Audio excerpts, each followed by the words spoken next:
హనుమా, నువ్వు చేసిన ఉపకారానికి మాత్రం నేను తిరిగి ప్రత్యుపకారం చెయ్యలేను. అందుకే నువ్వు చేసిన ఉపకారము నా శరీరమునందు జీర్ణమైపోవుగాక.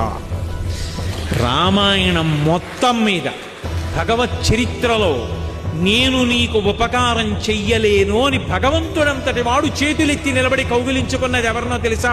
పరమ సేవకుణ్ణి. ఏమిటి ఆయన చేసిన సేవ? ఏమడిగారు? చేసినప్పుడు పోని నాదన్నారా? రాముడు బంగారు కోదండం నుంచి వింటినారికి సంధించి ఆకర్ణాంతములాగి విడిచిపెట్టినటువంటి బాణం లక్ష్యం మీదకి ఎలా వెడుతుందో రామచంద్రమూర్తి యొక్క అనుగ్రహం చేత నేను అలా వెడతానన్నారు తప్ప వెళ్ళగలిగిన శక్తి నాదని కూడా ఆయన చెప్పలేదు.